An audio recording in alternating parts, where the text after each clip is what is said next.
Well, hello, that's me again. Today is the May 8th, 2024. It is actually the eve of the Victory Day in Russia. And of course, as you might expect, Russians are pouring bunch of memes. Apart from celebrating this solemn but very happy date for many people of the Soviet Union when the war was finally over. And as you might expect, some of those memes are really brutal if you can take a look at this, which is very true. In 1944, Moscow was exhibiting their Nazi armor. You can see yourself tigers, all those Panzerkampfwagens 3 and what have you. So, and pretty much a repetition of the issue, as you can see yourself, 2024. And then, of course, Russians also making fun of Macron. And, this is a very interesting meme, so that we may deploy troops to Ukraine, but you won't be able to withdraw them. Why is that? There won't be anyone left to withdraw. And evidently, there are some units, really, of French mercenaries, let's put it this way, but of course they are not really mercenaries. Many of them are cadre officer and most likely from the Foreign Legion, a very French thing to do. And but yeah, they've been killed. I mean, just not biggie, honestly, I don't want to sound, facetious, but this is just the reality of the special military operation. And if that hasn't been enough, so we have the situation with people, how to put it politely.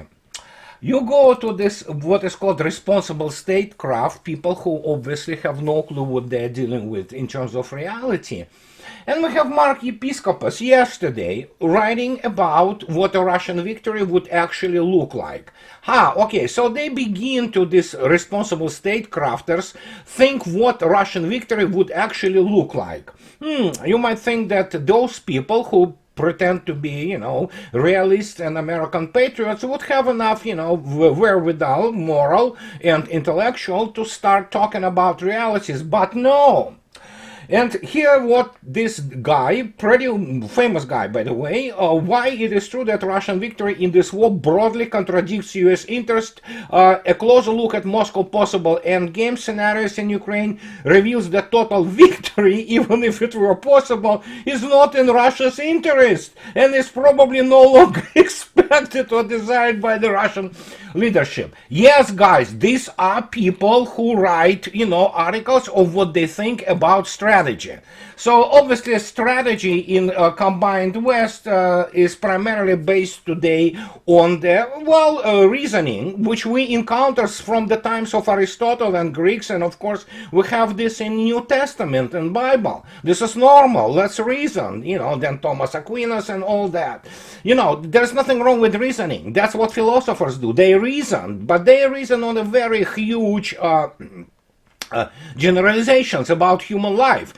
You see, the strategy is a little bit different. A strategy of 2024, which is the 21st century, which is of course the century of neural networks, net-centric warfare, standoff weapons, and hypersonic weapons, is a little bit different proposition. But Archiepiscopos, he thinks that just by reasoning alone, while not knowing anything about war and what is the grand strategy is, he continues to, deliver one thing after another, which, literally drops you on the floor.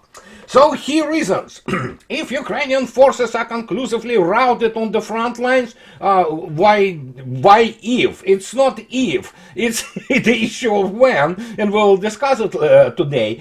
So besieging such Ukrainian strongholds as Kharkiv and Zaporizhia, let alone Kiev and Odessa, will prove immensely taxing. Months of drawn-out fighting over the much less significant cities of Mariupol and Bakhmut offer a small, yet nonetheless harrowing preview of what these sieges would entail. So here's the guy who pretty much thinks in the linear function, he takes 1 or 2 points, 2 points, you need to have 2 points to get a line, and thinks linearly. He extrapolates everything without understanding the context and each operation, not only war, but operation. We can extrapolate Swetchin's and Klokotov's, ideas that it's a very separate case. And who told him that that Russians want to besiege Kharkov and Zaporozhye. First, there is a huge difference, which he obviously doesn't understand. Very many people understand actually this in the Western world, that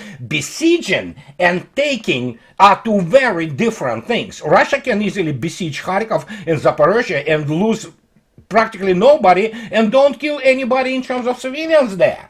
If Russia will decide to take, which it will not, those cities, I mean, yeah, there will be a lot of casualties, including on the Russian side. But you cannot explain this to people. These are the people who pretend that they somehow are responsible state crafters. The guy is absolutely clueless. Then he talks about this. Occupying all of Ukraine would be prohibitively expensive for Russia even in the short term. I don't know why he takes this, makes those conclusions based on what data, but hey, whatever. Let alone for a prolonged or indefinite period, the West would likely do its best to dial up this cost by funding and coordinating partisan activities all across Ukraine, but especially in the country's western half. Yeah, Russia is not going to take western half. Who needs those Bunderland, Let the West deal with that. But, the guy is fantasizing. He pretends that he knows anything about strategy, obviously not understanding how the forces are calculated. And fact is, these so-called partisan activities are just partisan activities. And look where he goes without knowing even basic history. There is, after all, ample historical precedence for such activity in the form of the Ukrainian insurgent army, which resisted Soviet authorities for up to 5 years following the end of World War II. Yes, it resisted for about up to 5 years until it was completely crushed, and that was it. So if he thinks that Russia cannot do this, well, I have a bridge to sell this guy, but he is writing this thing, He pulls out all kinds of the examples which he thinks are relevant, but of course he doesn't understand the difference between the modern ISR and the ISR, which is intelligence, surveillance, and reconnaissance, combined with the operative actions of the human intelligence on the ground between World War II and 1950s and between 2024. You cannot explain this to those people. They do not understand technology. They do not understand how data sets are developed, how they are processed, and here we are. He writes some absolute complete idiocy, but that's what passes for strategy in nowadays in the West. So he talks about that Ukraine's collapse likewise amplifies the risk of a direct clash between Russia and the West. The establishment of a de facto boundary between Eastern Poland and Russian-occupied Western Ukraine. Again, who said that Russia wants to occupy Western Ukraine? Nobody spoke about it, but he just invents the thing and proceeds from there. And would create a dangerous flashpoint that, in the absence of meaningful deconfliction channels, could erupt in a shooting war on NATO eastern flank. No, it will not, and the question is, he should go to Judge Napolitano and listen to what Mr. Colonel McGregor, for all my sometimes disagreement with him on the issue of the history of the Soviet Union and of World War II, he speaks openly, responding the question of Judge Napolitano if Russia militarily is stronger than the whole NATO. And the answer is unequivocal. Yes, Russia is militarily much stronger than whole NATO combined, including the United States. So, I mean, the NATO is not completely suicidal. So, but, this Episcopal guy thinks that it is. And so, if that hasn't been enough, he really, comes up with this crescendo.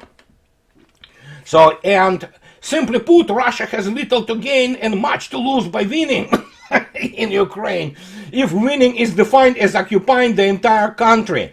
No, actually, if, he really loves to use this if thing, but the reality is, of course, the victory in this case is the destruction of the Kiev regime and destruction of the mobilizational potential of Ukraine. That means demilitarization. It's not just being destroyed economically, it is destroyed militarily and in human terms. But Mark Episcopus doesn't know this, and so he invents yet again the premise which hasn't been there at all. So Russia incentive is to use its growing advantages as a lever for negotiating with the West. The Kremlin, in the light of these conditions, has previously hinted at establishing demilitarized buffer zones in Ukraine that are not under Russian control.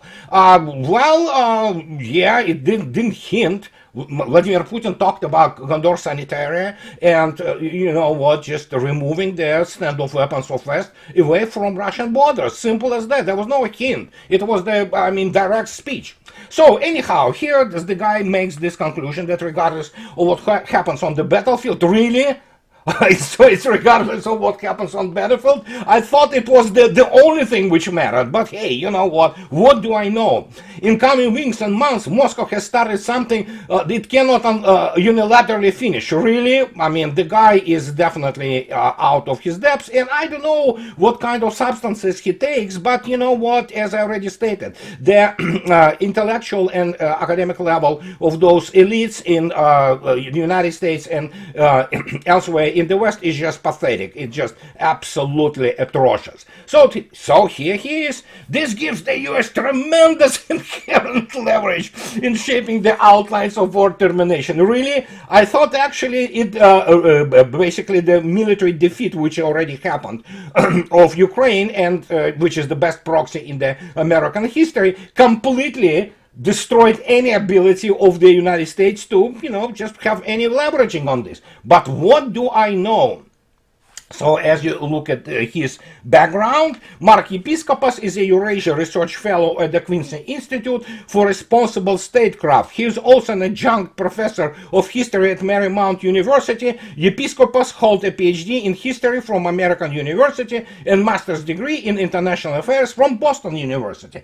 In other words, the guy has no clue how to run and how to command platoon, let alone understanding what is the strategy and operational art. Yet here we are. Here he writes this garbage and Responsible Aircraft publishes this, and statecraft, pardon me, not aircraft. And there you go. So what do you know? But well, there are some issues with obviously Episcopos' statements. And his CV, of course, tells us that he is really not out of his depth. And so, first, Mr. Slutsky. Mr. Slutsky is not just only the now big honcho of the Liberal Democratic Party of Russia, he is also big honcho in State Duma, and he is big honcho in the Foreign Relations Committee. So here it is. As if answering this garbage from Episcopos, he talks that, you know what, Slutsky told on what conditions negotiations between Russia and Ukraine are possible. Possible on our terms. Simple as that. Ukraine and the Nazi ideology, the carrier of which this puppet regime is, are losing. Therefore, if they are ready for negotiations on our terms, complete denazifications, demilitarization, and much more than we have already put forward as a demand in 2022, in this case, you can think about it. Slutsky told RIA Novosti in response to a question whether, in his opinions, negotiations with Ukraine are possible. He also noted that the decree of Zelensky, which prohibits him from any negotiation, is still in force. So the special military operation continues, and we already have the situation with this thing. And that's what Episcopos thinks. He thinks that, you know what, that this doesn't matter. Well, it does.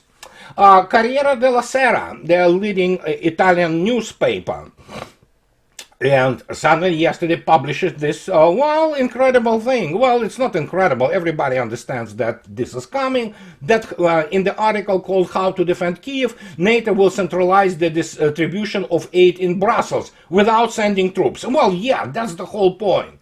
So, no boots on the ground. This, according to Corriere della Sera, is one of the key phrases contained in the draft of the document that will be approved by the NATO summit, scheduled to take place in Washington from 9 to 11 July. The reference is to Ukraine. The Atlantic Alliance will not send soldiers into battle. No boots on the ground. The strategy dictated by the United States does not change. At the same time, however, Western leaders are preparing a change of pace. Well, yeah, these are all euphemisms, like fluffy phrases to cover up what Episcopos still didn't get. He didn't get the message. The NATO has been defeated completely. It is absolutely a dysfunctional organization. And the question is not even that. Let's imagine that NATO, if you talk about strategy, let's imagine if is what episcopos and other nincompoops use as their premises on which they base their argument. Let's imagine that NATO somehow is able to assemble troops.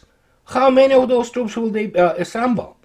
Those troops, those, you know what, the invasion force, if you wish, is not going to exist for a long time. It's going to be obliterated even before it is able to deploy. Because Russians also have this ISR thing, you know, intelligence, surveillance, reconnaissance, and it's pretty darn good. It may be not as good as the United States ISR, but it's certainly second one in the world. And so when you begin to explain this to all those people, it seems like they indeed are stuck in the probably 1950s at best. Just to demonstrate to you to what degree of sheer idiocy Western press and its all military specialists, well, when you look at people like Ben Hodges or Petraeus, you begin to understand these guys do not even understand what war is. So we have this situation. In the Captain Obvious mode, The Guardian concludes a couple of days ago, I believe it's Guardian, so that Putin's generals are using classic Soviet military tactics from the Second World War. They are trying to encircle Ukrainian troops on multiple fronts. The capture of Ocheretnina means Moscow has tantalizing options. Oh, it's one of those, I mean, no crap moments, or Captain Obvious moment. Actually, yeah, they're cauldroning, so to speak, or surrounding enemy troops, you know, and then, you know, basically keeping them in the pocket and reducing this pocket, which is surrounded. It's a classic tactics of the, well, industrial type warfare, but it is by far not the only one. And what they, of course, miss, that Russians are not going for the large strategic encirclement. Why? Why? This is, it's impossible to explain to any moron from any kind of their publication in the West, and actually to some publications in Russia too, that actually encirclement is a very taxing thing. You, for example, when you go on the major offensive, those big arrows which create all those encirclements by breaking through the defenses, they are also taxing on the people who attack. In this particular case, can Russian army do that? Of course it can. It has forces, it can go any way it wants right now. It doesn't. Just limiting itself to the tactical encirclements of the, you know, fairly limited areas. Why so? Because yes, Russia is in the economy, force economy mode, and Russia spares the life of their soldiers. This is nothing which you have to do, you know, like break through into whatever, operational freedom, operational the expanse, where you have to run into whatever, as they, most of them, people who graduated from the Patton movie, School of Advanced Military Studies, think that because you run some kind of the ground, cover some kind of the ground, you are becoming so very much better, you know, tactically, operationally. It means absolutely nothing. Your objective in any war is to annihilate your enemy. It's basically, quoting Clausewitz, to compel the enemy to do our will. How do you compel the enemy to do your will? You beat the crap out of it. And that's exactly what Russia is doing in the force economy mode, not allowing large casualties, which are inevitable. If Russia decides, for example, to break through, like, and cover, I don't know, and begin to cover 20 kilometers a day, for some unknown reasons, why? What's the point? The point is to annihilate both mobilizational potential and present whatever is left of the Ukrainian army. And it's being done with dramatic and industrial efficiency. And this is what many people still do not understand. They really think that if you run, like, you know what, for, I don't know, I already stated, 20 kilometers per day, and my gosh, you are so great. No, not necessarily. If you do it in the open field, what's the point? And here we have to go now to real war statistics, not all this garbage, which actually inspired, so to speak, people even in Poland 5 days ago, Poland is not cannon fodder, as was reported by many Polish media and international media about the Poles. They really had it. They have actually pretty significant demonstrations in Poland. They do not, and their main slogan, if you look at their banners they carry, is "It's not our war," which is true. But you know what? It's just the one of indicators of or indications of what is going on. Now we have this situation. We go and take a look at what RT reports today. That Russian military reports new gains in Ukraine's Kharkov region. The development apparently signals an intensification of combat on the Kharkov axis, where the front line, which approximately runs along the border between Ukraine's Kharkov region and Russia's Lugansk People's Republic, has remained largely static for months. Now it is not static. Russia does what, any serious military leader, strategist will do. Russia knows that she has resources, and she begins to apply pressure on several points, and that means what? It's stretching the remnants or whatever is left of the armed forces of Ukraine. And the front is collapsing as we speak. And here is the map, for example, of we have the situation with the Kislovka today. Kislovka has been taken. And this is on Kharkov axis, and as you can see yourself, there are all kinds of the fights happening there. But yeah, the outcome is absolutely assured. So, and yeah, the front lines is moving to the west, and then of course we have this situation more on the south in Donetsk area, which is as you can see yourself, Russians also took Novokalinovka, and yeah, it just. You see, that's the basically red wave spreads all over the place, and well, even Ukrainians themselves, they admit that, it's pretty bad. It's almost pretty much over. So, and people ask me, again, very many people ask me, what is the address or the name of the website which I use? It is called mskvremya.ru, and if it's an excellent site. There are only four sources I use in this case, including, of course, my friend Marat Khairulin reporting, and of course the Ministry of Defense of Russian Federation, and some other people who are friends on the front line and near them, who know their facts, and I trust them. So, but here it is. This is a really great site. I use it because they do excellent summaries. And as you can see yourself, if we take a look at the losses already at the between the from the start of this year to today's date, you can see yourself that we're looking at military personnel losses of Ukraine being 124,000 and already 1,050 just for today. And as you can see yourself, the dynamics of the destruction of the hardware by armed forces of Ukraine is actually very interesting. You can see yourself it's slowing down for a simple reason that, except for the unmanned aerial vehicles, because actually most of it has been annihilated.